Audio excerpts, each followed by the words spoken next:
Awesemo, here we go. It's your old pal Emac coming to you on a Saturday morning. We have one more MLB DFS strategy show. We're bringing you the action. We have 2 games today coming off a 4-game slate. I realized I didn't plug in my light. We'll get to that in just a minute.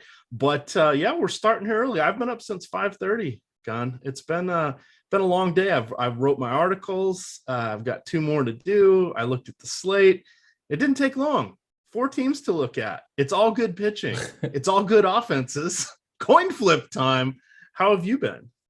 Yeah, I've been good too. I've also been up since 5:30 last night. I was gonna say, no, I don't think we're talking the same 5:30 as a wake up. Yeah, no, and yeah, man, it's a wonderful like time to be a sports fan, especially for baseball. Like I love playoff baseball. It just hits different, but from a DFS perspective, you definitely feel a little bit more congested and limited on a 2-game slate because not only is it, like you mentioned, good offenses, but this is essentially the best pitching in the league that's made it this far. So it makes for some like less than fun stuff to prepare for, but everyone's dealt with the same deck of out of the same deck of cards. So hopefully we'll find some winners, but in the playoffs, you might, unless I don't know did you catch the Red Sox and the Rays yesterday? I had that on in the background. Talk about just every time there was just home runs and amazing catches, and the offense just kept chugging on up. That was pretty wild. Right. I thought they dipped into like the juice balls or something. 14 runs to 6. And it looked like a hopeless venture for the Red Sox, especially after like Luplow hit that grand slam. Would not have expected them to win that game by 8 runs. But yeah, home runs after home run. So that is one of the more prevalent outlier examples that we'll see. I think today's slate likely trends a little bit more in favor of the pitching and defenses. But hey, that's what we're here for. Try and wiggle our way through, wedge out some plays that might rise to the top. Yeah, the 7 home runs in that game basically encompass all of the other games at Tropicana, no less. Like, jeez, that was pretty crazy.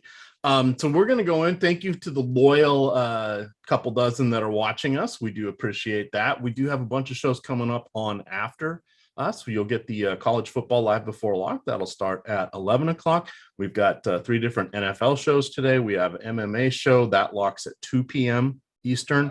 And then we also have, of course, NASCAR will be going on. So it's a lot of stuff going on today. We got plenty of content. We're brought to you by Jock Market. We'll talk about them. We're also brought to you by Betting You, which is the new Awesemo podcast. I guess it's not so new now. We're about 6 weeks into college football. So it's kind of interesting here where we have Matt Gajeski and Ben Rasa breaking everything down for you, giving you an early look and helping you get on those player props and early game lines. So that is where you can still find another edge. All right, let's look at things. Free content today, NFL projections, MLB player rankings, and the UFC pro plays.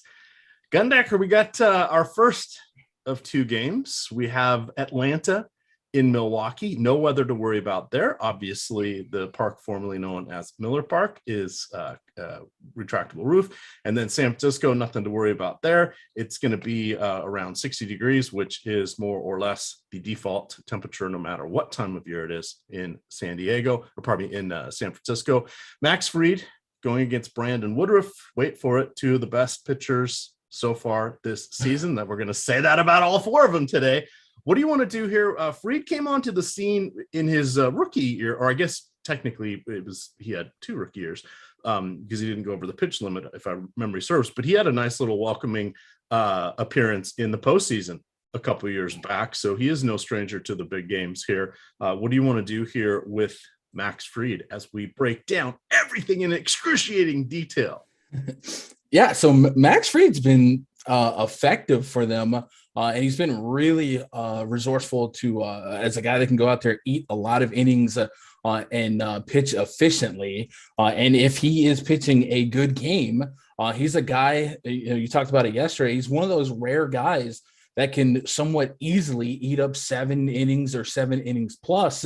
And he actually piques my curiosity looking at our top pitchers tool. He's only 7K on DraftKings on the 2-game slate.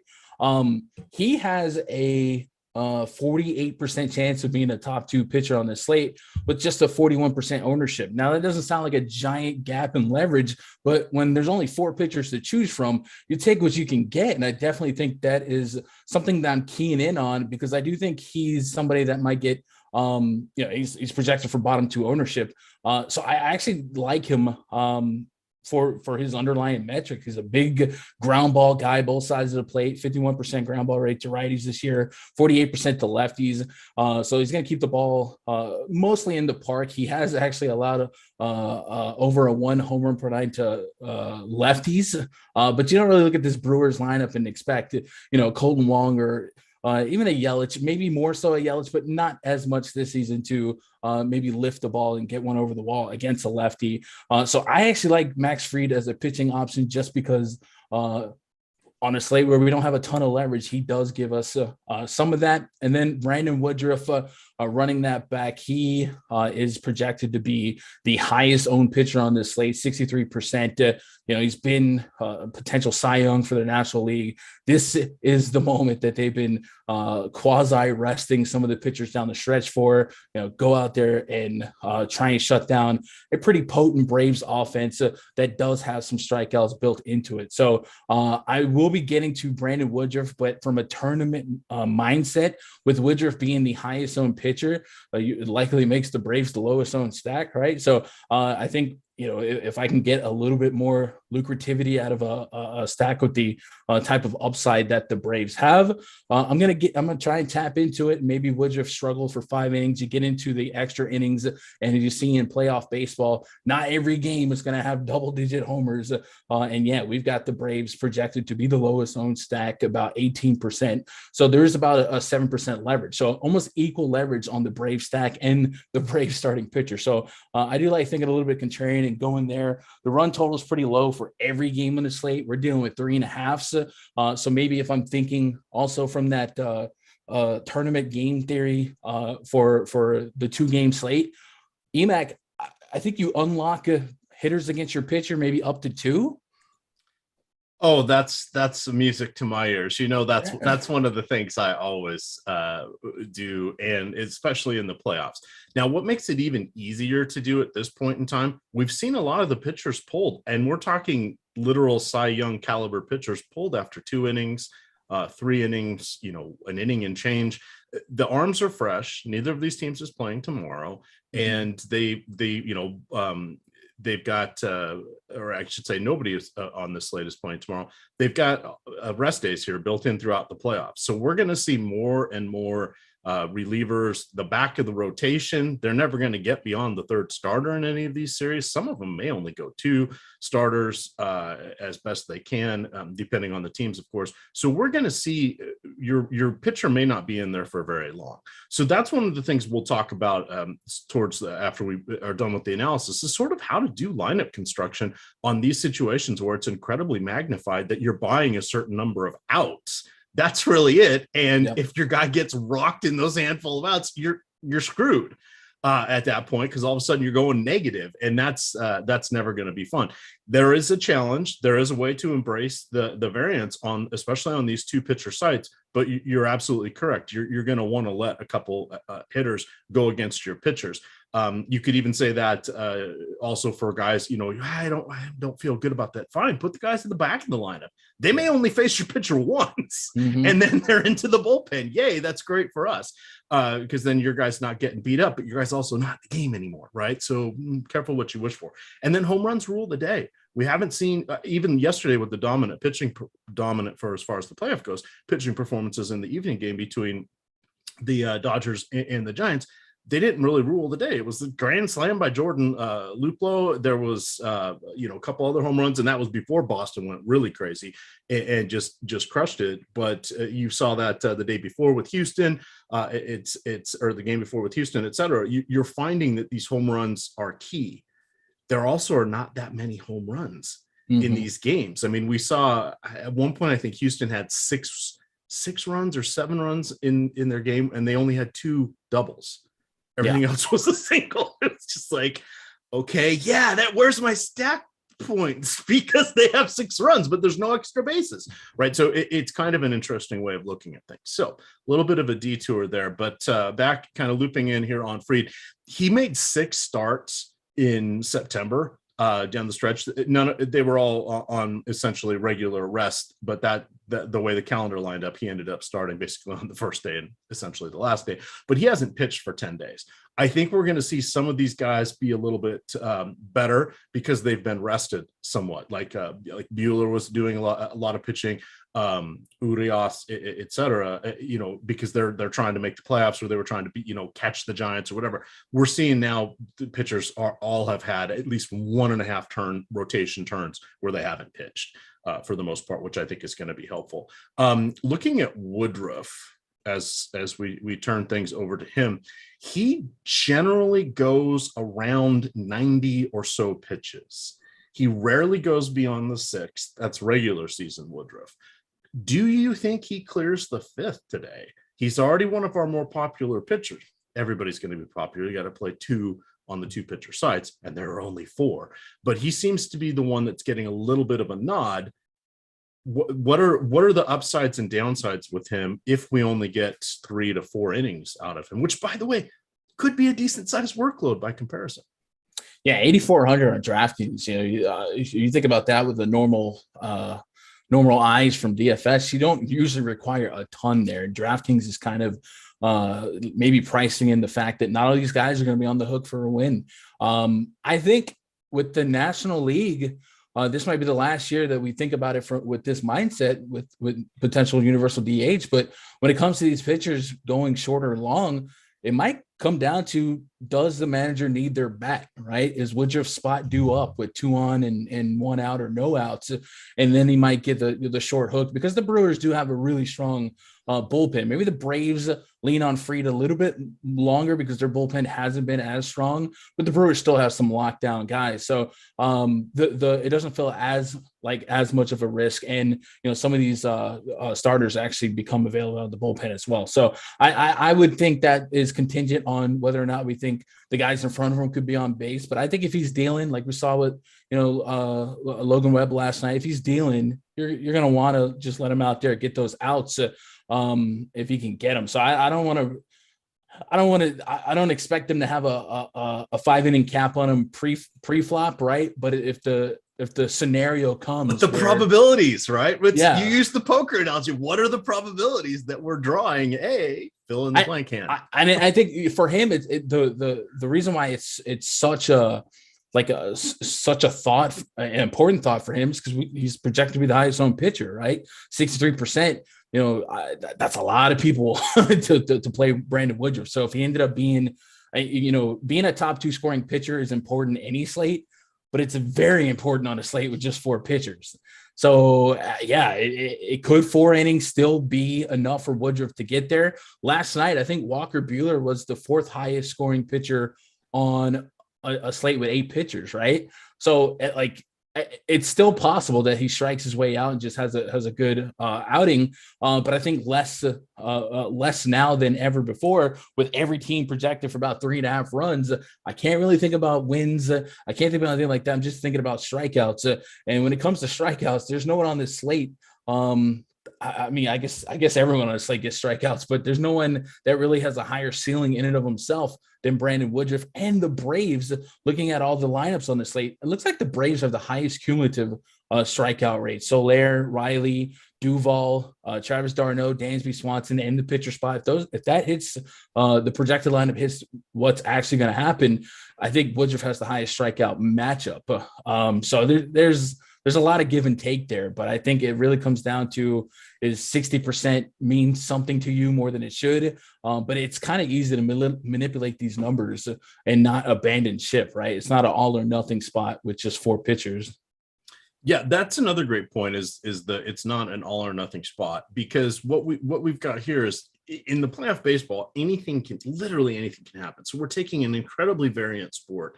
Now we've got no games tomorrow for these teams, so they can literally just go to any pitcher they want after their starters are out. They have all sorts of freedom there. So it's just, everything's crazy. Go down in buy-in level, play the same dollar amount, but play more lineups, do different things. If you're just playing one lineup, I think if for playoff baseball, you're rooting for one thing. And that one thing is incredibly unlikely to happen in the already variant sport, where we're seeing even the best hitters and pitchers successful about a third of the time. That's crazy. And now you've got a whole lineup that's in that boat. So your chances of success are way out there. Diversify that, spread it around, corral those home runs, have a couple pitchers that don't implode, and now you're looking at some fun here. So that's sort of my approach on this. So looking at Woodruff, the BVP, nothing too crazy, only 72 plate appearances for the Braves against him. On the other side, just 31 plate appearances for the Brewers against Max Fried. About half of those went by Christian Yelich. So this is one of those where one, that's not actionable information, but two, it's just there's really not a ton of familiarity on either side here. Which is fine. So let's kind of turn towards the hitters here. Looking at the Brewers side first, if we look since the beginning of last year, we know that Willy Adames is phenomenal in righty-lefty matchups, as is Avisail Garcia.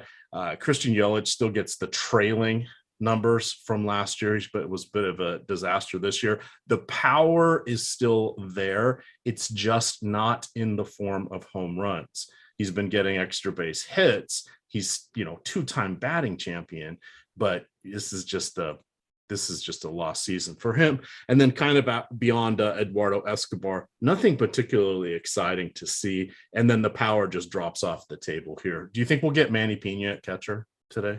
That's what I have right now. Okay. But assuming they don't put Narvaez in again, either one could be pinch hit for, though. If the right matchup comes up for the other. But I think they'll default to Pena with the lefty on the mound.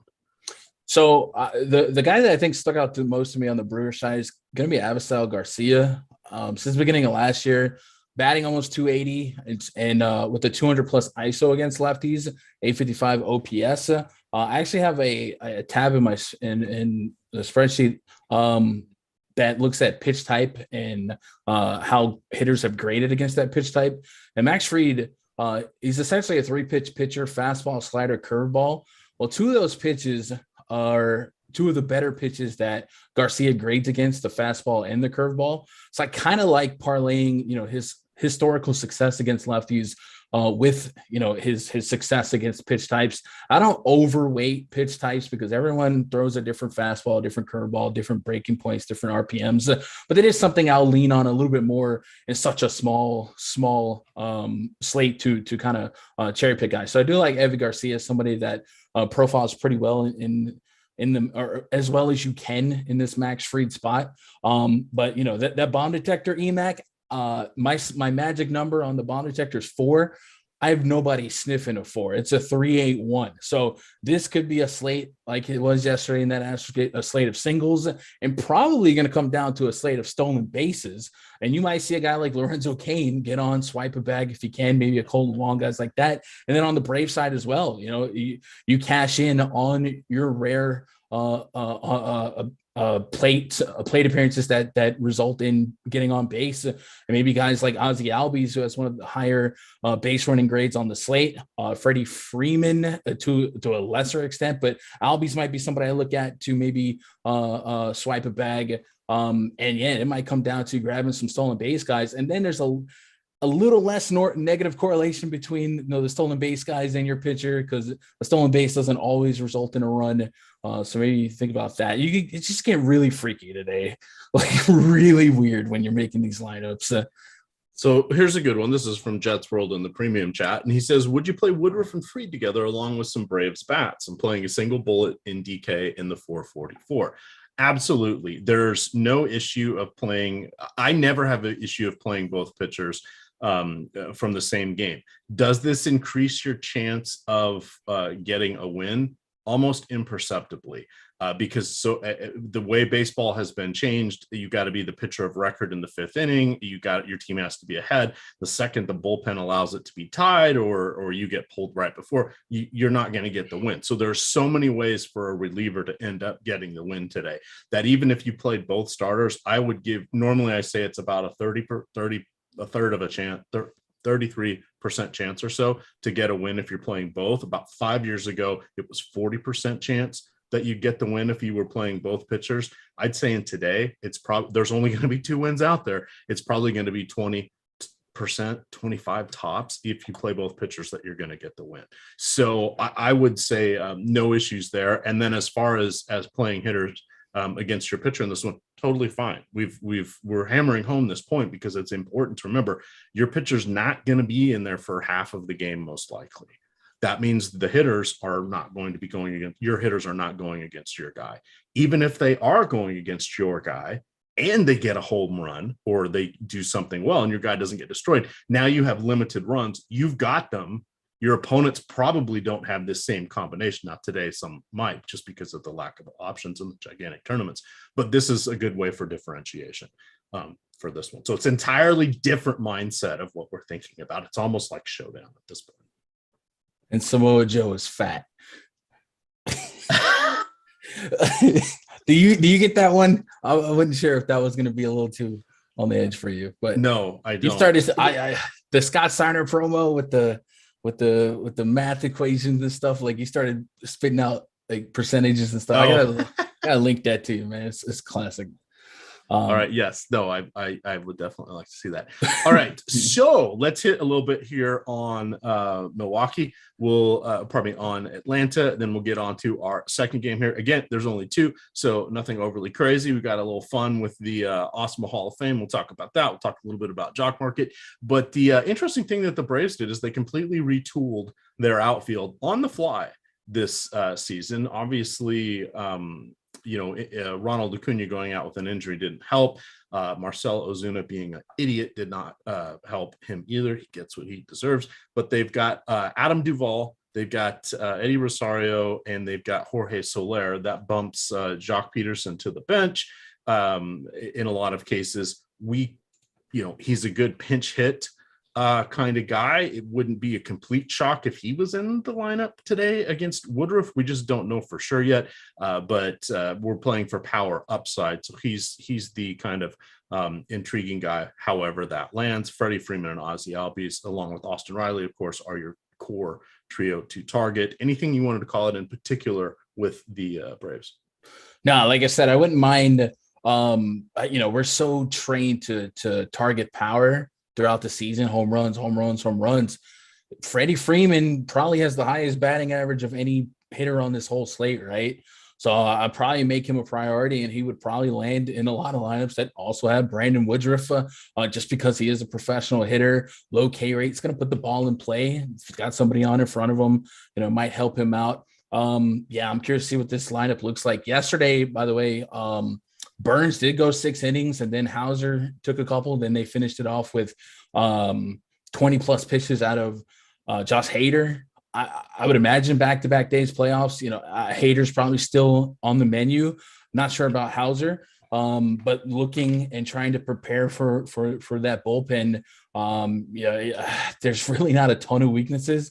But I think Freddie Freeman is one of those guys that just stands out to me the most as a guy that's great odds to get on base just because he's such a professional hitter. So I like him quite a bit, and I wouldn't be allergic to playing him in lineups that had Woodruff. But like I said, still a very powerful lineup and the lowest projected own lineup. So that alone makes me like them, because I do think this is a very talented offense.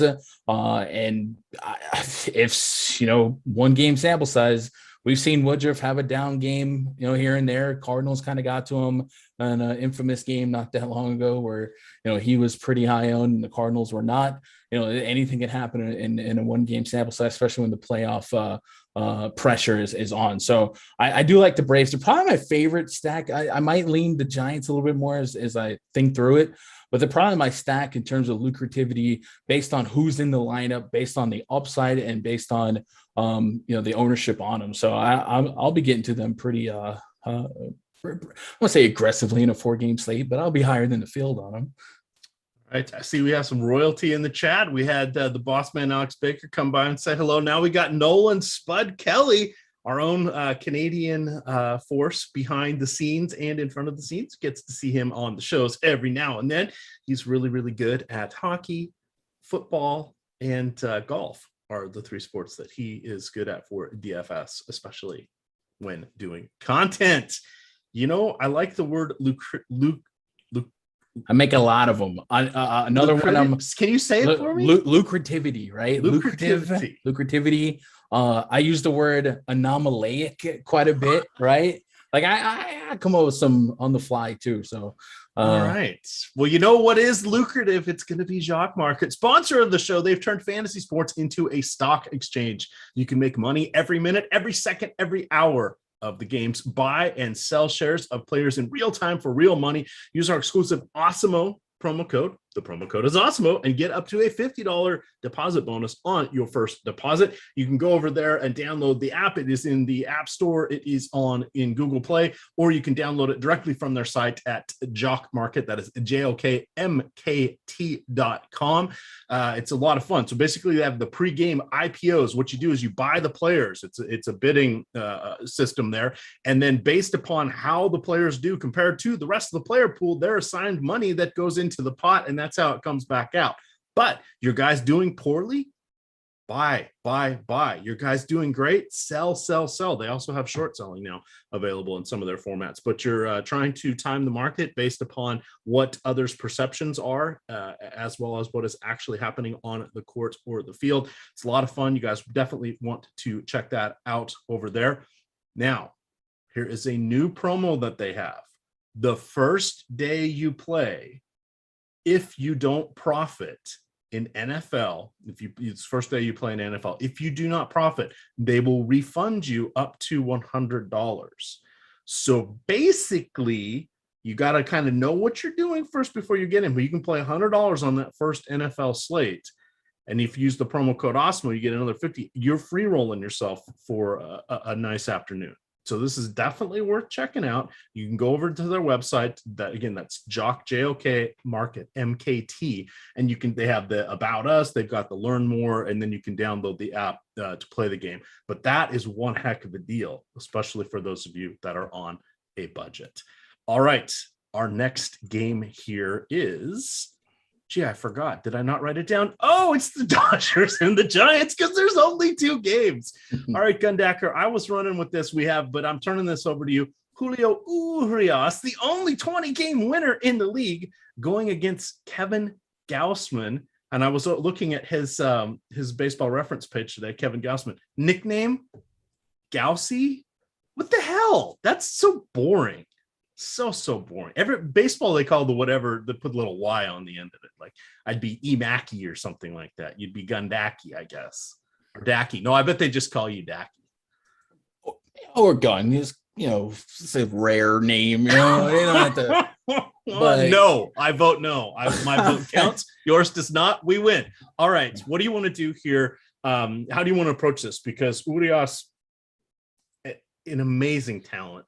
You've got the Giants somehow, even without Brandon Belt, top 5 offense against both righties and lefties, second most home runs. How the hell this happened when they were 100-1 long shots to win the World Series this year? They were not expected to even make the playoffs. They had the best record in baseball. Baseball is so fun. This is why they play the games. How are you playing this game tonight? Yeah, so one of my favorite things in baseball is when it's the right Giants lineup. They are like my Cinderella stack against left-handed pitching. Austin Slater, Darren Ruff, Buster Posey, Evan Longoria, Chris Bryant. I mean, these are Wilmer Flores, right? Perennial. And yes, he's just fine in lefties. Not as good as his grandpa, but is anybody as good as his grandpa? I don't know. Just historically, like these are guys that see lefties pretty well, have really good numbers against lefties. So I might end up getting in trouble with that infatuation because I do kind of like them just against any old lefty. Not that Julio Urias is any old lefty, but he does have an elevated xFIP, and his ground ball rate isn't like super extreme. And you mentioned Yastrzemski. If he did make the lineup, we've seen Urias give up some bombs and fly balls to lefties. So that might be a fun tell. Maybe even Brandon Crawford curtain calls what he did last night. But yeah, I kind of like the Giants at home. The crowd was pretty special last night. And then Kevin Gausman, With Logan Webb being able to go as deep as he did, I don't know if that was on the menu for them, but that probably makes their turn to the bullpen perhaps even quicker if they needed to do it. You would love to leave San Francisco with 2 wins against the Dodgers, right? Everyone, even in this game, the Giants are underdogs. They've just been underdogs all year while being simultaneously the best team in baseball. Yesterday, the Giants went to 9 pitches out of Camilo Doval and 2 pitchers out of the lefty Tyler Rogers. That means everyone's ready, right? Everyone except Logan Webb would be probably available to throw a baseball if they needed it. But I don't want to lose sight of the fact that I think the Dodgers offense is still really doggone good. So I think this one is one of those games where I'm more susceptible to believe that the offenses can show up and put up some runs versus maybe that Milwaukee game, just because of, Fried and Woodruff's ground ball rates, and especially Woodruff's strikeout rates. So I do think this game could be the game that I'm a little bit more on for offense if I had to maybe bet it. But yeah, I like both sides, and Julio Urias is somebody that I would be kind of wondering how long Dave Roberts would leave him out there to go get. It seemed like last night there were times where I thought Walker Buehler should be done, and they kind of left him out there. I don't know that Dave Roberts is going to stick to that plan 2-0, right? You don't want to leave San Francisco down. So he would be somebody that I think would be especially susceptible if his bat was needed when he was due up. So Urias is probably the guy I'm running into the slate being the least exposed to. And we have him as the second highest owned pitcher as of now, 57% ownership on a 50% top 2 optimal pitcher outcome, which is still, 50% chance of being the top 2 pitcher. That's still a top 2 chance. However, there is some negative leverage. And while it's not much, it is negative leverage, and any kind of leverage, negative or positive on this slate is something to take advantage of on just a slate with 2 games. So I do think I'm going to be I think Urias is probably going to be my lowest owned pitcher, where the field looks like it's going to be number 2 for them. So I'm a little bit more privy to the offenses here, EMAC. All right. Again, both these guys have not pitched they both pitched last Saturday. So they're coming in relatively fresh, but they're facing 2 of the best offenses in the league. Makes it a little bit tricky there. I think the high water mark for Urias is going to be, my guess is he gets about 75 pitches today. I think he can get into the 5th.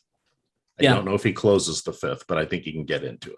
And there's also one of those situations where if I thought that the Giants could jump on him early, even if he just had, three Ernies attached to his name in the 3rd or 4th inning, that's a higher sense of urgency to get to that bat. So maybe I would build my lineups with that type of game theory to have, we talked about having hitters against our pitchers, maybe in full on Giant stacks. I get a little less of the Urias exposure, because I don't know. I'm a sucker for these Giants against lefties, man. Yeah, that it absolutely makes sense. I'm just looking at so we got 183 combined plate appearances here. Get rid of the sort of the scrubby guys. Even Yaz has 23 plate appearances against Urias. He is actually the most on the team. So interesting there. Buster Posey has been very good. Yeah, he got one last night. Him and Crawford and Chris Bryant, I believe, were all responsible for some big hits last night. All right, so let's take a peek here at the other side. We've got Kevin Gausman. Gausman as I mentioned, pitched last Saturday. He's another guy. I think we're looking at about 80 pitches from him, would be my guess. And again, it's not that these guys can't be dealing or doing well, but when you've got these fresh bullpens for the most part, and this is, an everything matters situation here, plus you've got pinch hit potential, depending on what's happening on the other side. This is going to be one of those, there is no safety net here with the pitchers in the National League from this standpoint. If you were looking to target Gausman or what weakness do you think Gausman has? other than now that he's out of the AL East, he seems to be a much better pitcher. Funny how that works.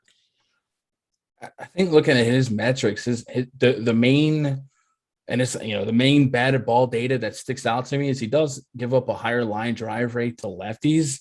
But I'm nitpicking at this point. So I'm getting more to the point where I just betting on the Dodgers being good, right? Last night, Logan Webb was just special. I mean, his stuff was the best I've ever seen it. And that doesn't happen every day in a playoff situation for a pitcher in a high pressure situation. So I'm sure the Dodgers wore that one. They've all thought about what it's like to score 0 runs here and put a little narrative on them to bounce back. I think we saw some solid at bats from Will Smith last night. Trey Turner, I talked about the importance of the stolen base in the postseason. Well, it's even more so important, night after scoring 0 runs, right? Manufacture runs if you got to. And if we have, less than 5 homers on the slate, stolen base has become that much more lucrative. Dang it, I couldn't spin it. Much more higher lucrativity levels on a stolen base. Lucrativeness. There we go. So yeah, I it's more so, we're just betting on the Dodgers to be good. They're a good offense. So I'm there on them. Not necessarily, isolating a specific weakness on Kevin Gausman because he's just been unreal this season, but that's every starter in most playoff games at this stage. So just betting on talent. All right. Jets World asks, who would be your bigger priority tonight, Trey Turner or Ozzie Albies? I'm going to lean Trey Turner, but God, Albies is just so good. I have to go with Turner for the speed upside. And additionally, he was kind of a fringy MVP type candidate this season. He has become pretty good against lefties from a power standpoint. That was never really one of his strong suits when he was a younger player here with the Nationals, but he's become the complete player. Very sad to see him and Scherzer were 2 of my favorite Nationals. So sad to see them no longer with the team. I'm kind of secretly rooting for the Dodgers, but I like the Giants because they're not as insufferable as those teams in the even year World Series run. Would you go Turner or Albies? Trey Turner. Man, probably Trey Turner, man. He could turn a walk into a triple, right? So not that Albies can't. I'm kind of leaning more towards Trey Turner in that 1v1, closer to a coin flip, but I think Turner gives you I'm going to weight that stolen base a little higher today. Speaking of that, the Nationals narrative, man, I thought it was so cool to see Juan Soto in the front row at that game and celebrating for him. So that's usually it's kind of taboo for a player not in a postseason game to be there. Right? You see a lot of players refuse to go to like the Super Bowl or something like that. So right. Kudos to Juan Soto for that. Yeah, definitely good on that one. Let's see. Turning our attention now to the offense, the essentially all-star lineup here. Interesting that some key players have been out already in the playoffs. Max Muncy's out, Brandon Belt's out on the other side. Yet these lineups are still pretty phenomenal. Seager and Turner are my 2 favorites in pretty much any matchup that we're going to see. Bellinger, similar to Yelich. I mean, he's 2019 NL MVP. Yelich was 2018 MVP. How did he fall off the shelf so much? I don't know. Matt Beattie seems to be like an 0 for 4 waiting to happen. I don't know why they don't have Chris Taylor in there, but that's just me. What do you want to do here with the Dodgers? Yeah, so it's not unlike Dave Roberts to shake things up, right? Mm-hmm. Every game matters. So, in the regular season, you wear that 0 runs and you hope it shakes out in the wash. You can't afford that. It's a best of 5, right? So you leave San Francisco 0-2. It's bad. And Cody Bellinger did not have good at bats last night. So I wouldn't stun me to see Chris Taylor in this lineup over Cody Bellinger, like you said. And Taylor, had that big moment in the wild card game. So it might behoove Dave Roberts to shake things up a little bit. And something crazy like a Trey Turner leading off, taking advantage of that stolen base stuff. So I like that. I don't like Cody Bellinger, but I'm also expecting Dave Roberts to kind of get different with it. I mean, they got absolutely mowed down last night. So I can't imagine a veteran manager not do something to splash this lineup and try to steal a game. Yep, that makes sense. From the San Francisco side, you mentioned that you like a lot of their guys going against the lefties. Somewhat of a pinch hit risk for a few of these guys. So that, and they're going against Urias. So, only 20 game winner in the league this year makes it tough, makes it a bit of a challenge, but somebody just runs into one and you're looking good. Slater and Ruff would probably be the pinch hit risks depending on what's going on. Flores to a lesser extent, but they even used him. Granted, they had a ton of injuries, but they used him a fair amount against righties this season as well. It's wild that you look at their lineup and nobody really stands out as that dominant guy. We'll probably see Crawford, maybe Yastrzemski as the only lefties in the starting lineup, but if you with Yaz on the bench, there's a good chance he's going to pinch hit for somebody once Urias is out. Yeah, I would say I definitely historically we don't trust Ruff to last long, but with no Brandon Belt down the stretch in the regular season, he was staying in the game longer. But with the game on the line, I think the scoreboard would dictate a lot of that. So you might get like guys like Lamont Wade in there, and they might start switching up positions. So and I think that's going to be the struggle with really all these NL games. Depending on what contest you play, like if Chris Taylor started, watch Cody Bellinger homer in the 7th inning, right? Like there's going to probably be an impact play off the bench, but I guess I am in the business of trying to predict that, but it's like, there's no rhyme or reason for whatever shakes out. So yeah, if you are playing some of these guys like Ruff, like some of these maybe defensive risk, offensive juggernauts where, halfway through the game, they get switched out in lieu of defense, you're getting less implied at bats, but you really can't let stuff like that move you towards or away players in 2-game slates, man. It's whatever happens. And Ruff has that power, a 300 plus ISO against lefties. I think he's the only player on this slate that has a 300 plus ISO other than Will Smith in his split since the beginning of last year. So, it's a literal chip in a chair, even if it's just 2 to 3 implied at bats.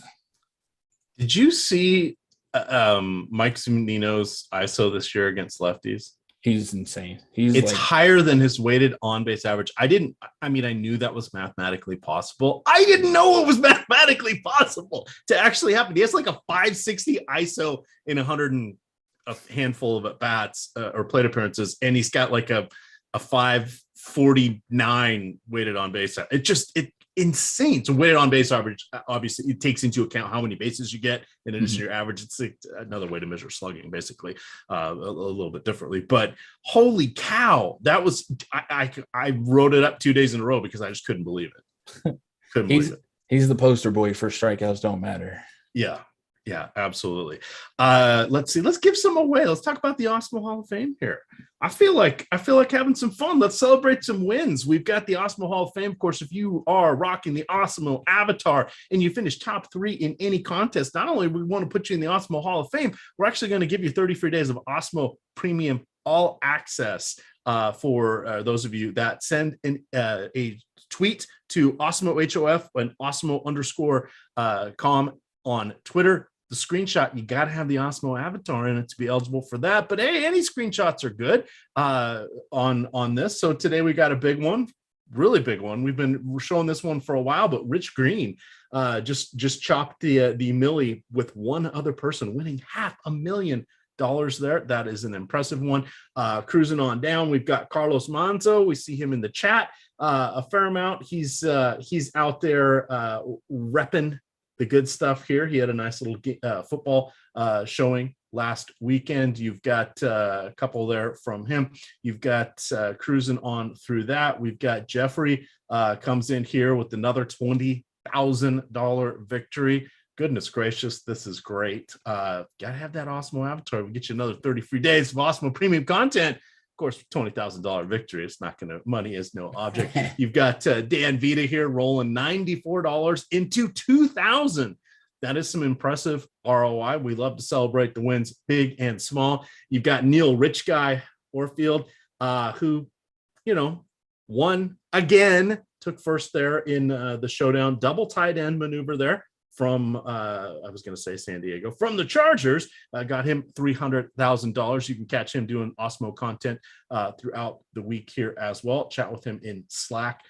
He is really a nice guy to get to know. Wow, $300,000. We got the Parham, the Cook, double tight end. You got Renfro, Carr, Herbert, and of course Eckler. It's hard to believe that only a handful of people have that actual lineup. It's not that far-fetched. The double tight end, finding a way to be unique within your own lineup, definitely the way to go.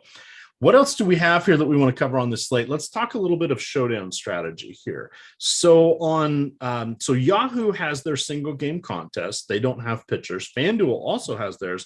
They don't have pitchers. DraftKings does have pitchers, and they've got the multiplier that not only multiplies the top score by 50%, it multiplies the salary of the person in there. I do most of my gaming over on DraftKings because I like that particular added edge. And with doing all this content and all these sports and swing, it's really tricky to play multiple sites at once. I do like to dabble on a day like today where we just have the single game stuff. I'll build some lineups over there on Yahoo and FanDuel as well. But this one is more of a particular DraftKings strategy. I've been taking the pitchers out of my player pool. So what I've been doing on this one to make it interesting, Gun, is I build about 20% of my lineups, capping the pitchers at 20% in the utility and 10% in the MVP slot. The reason I do this is because they have the biggest raw score. That's what the optimizer is trying to do, is it's trying to put them in because they may not be the best from a point per dollar, but they're projecting out for 15 to 20 points. The rest of the hitters are, the most they're going to project out is for 10. So it's going to force, unless you manipulate things yourself, it's going to force way too many pitchers into your lineups unless you're doing something to adjust it. And it's going to, depending on your settings, it's going to try to get both of them in there. So if we've already said that the pitchers are on average going about 3 1/3, I'm just pulling a number out of the air to make it sound fun, but 3 1/3 feels about right thus far through the playoffs.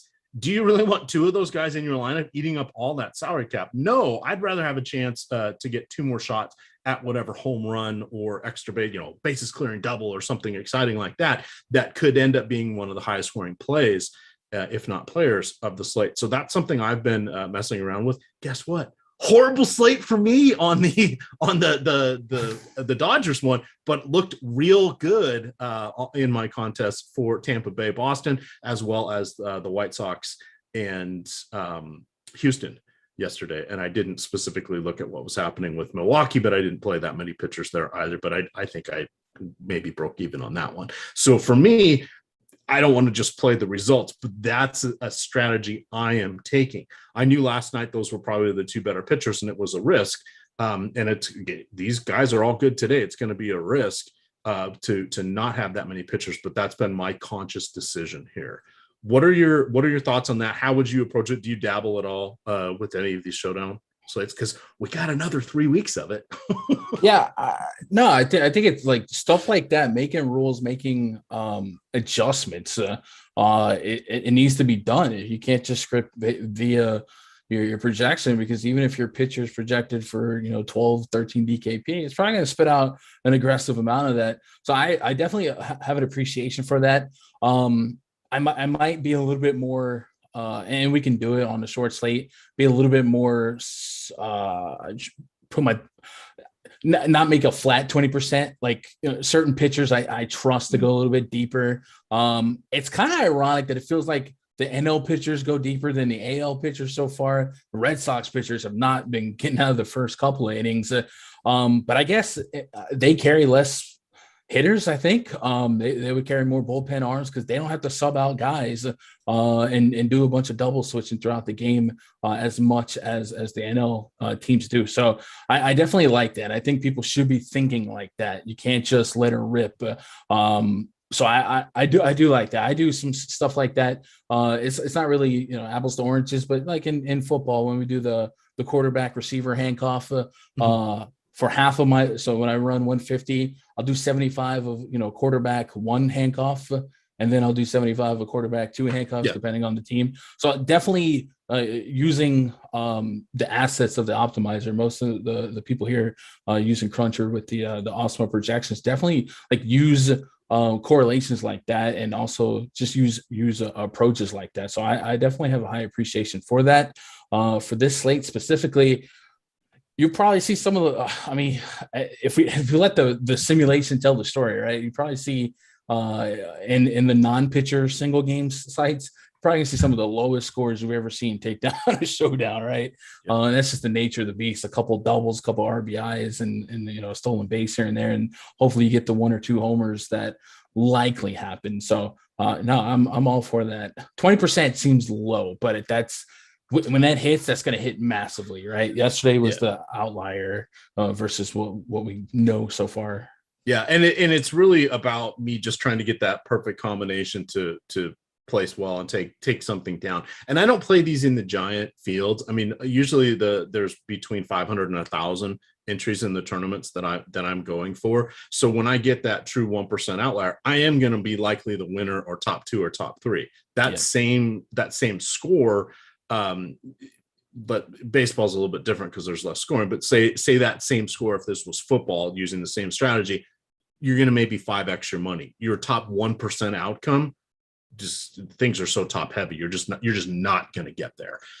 So I think that's an important way of looking at this for sure. So I kind of play my CGSO the same way. I try to spread things out enough that I'm gonna, I play in one tournament every day, but if I can finish top 3 in that tournament, which is a 20 max, and all of a sudden I'm getting 5, 6, 7x my money, whereas I don't care if I don't min cash, because it's kind of an all or nothing approach. And I just use the Awesemo tools for this. I've never played Counter-Strike Global Offensive. I don't think I've ever actually seen it. I'm aware of the first-person shooter games, I could tell because you're the only person I've ever heard call it CSGO. Oh God, what is it really supposed to be called? It's more affectionately referred to as CSGO. CSGO.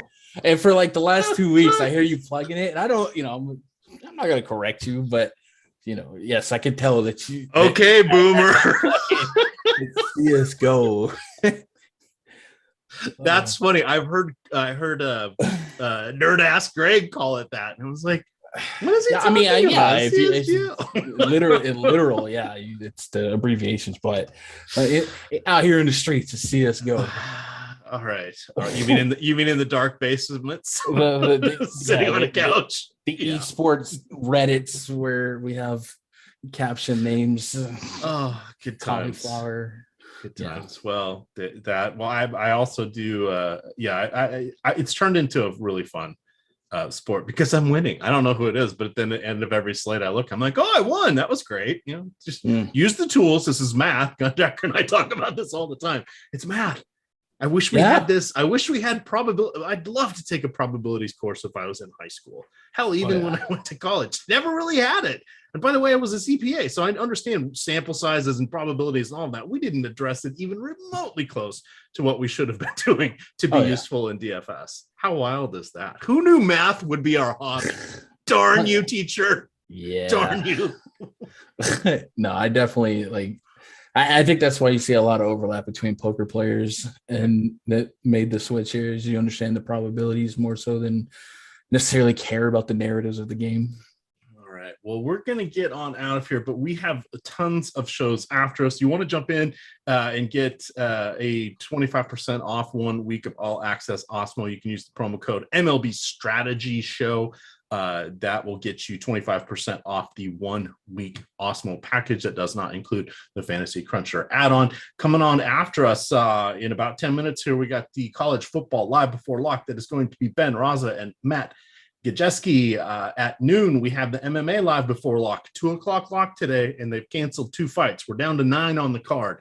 So you've got Jason Floyd and Pete the Heat Rogers discussing that. On the contrary, at 1:30, that is going to be Dave Lochran. TJ Hernandez is the special guest today, and newly married Alex Baker will be making his return to On the Contrary.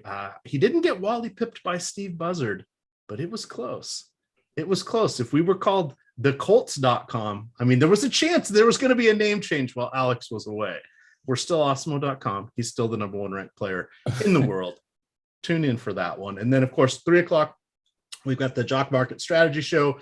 That's going to be a video on demand. 3:00, we'll also have the NFL strategy tournament show. We've got the prize pick show at 4. It's 25 minutes. That'll be myself and Eitan going over some of the best prize pick plays out there. And then we've got the NASCAR strategy show tonight at 5:00. That is our last show tonight. We start off tomorrow morning, 9 a.m. You're going to get the Awesemo betting show. That is going to be over on the Awesemo odds channel. Simultaneously, we will be showing the NFL first look as we head towards our 4-hour block leading you up to NFL Sunday kickoff. And then, of course, we have NFL live before lock tomorrow night before Sunday night football. We are wall to wall sports at this point in time, and basketball is right around the corner. So we're looking good. Looking good if we need distractions during our day job. Gundacker, final thoughts as we exit stage left. Yeah, just soaking it in. Like I said, I'm enjoying the I don't have a dog in a fight anymore, EMAC. So I'm just trying to enjoy some high level baseball. And like you said, NBA coming back in a couple of weeks, and then I won't have time to think. 20 years since my Mariners have made playoffs. The only team to never have appeared in the World Series. I went to their very first game once upon a time in the Kingdom, 1977. That was a lot of fun. Got to run the bases too. I was just a wee lad, but that was a good time. All right, you can follow Gundacker on Twitter at Gundacker. I am at EMAC DFS, and of course, it is Awesemo_COM. With that, producer Tyler for life. Did he step? Oh, I thought he.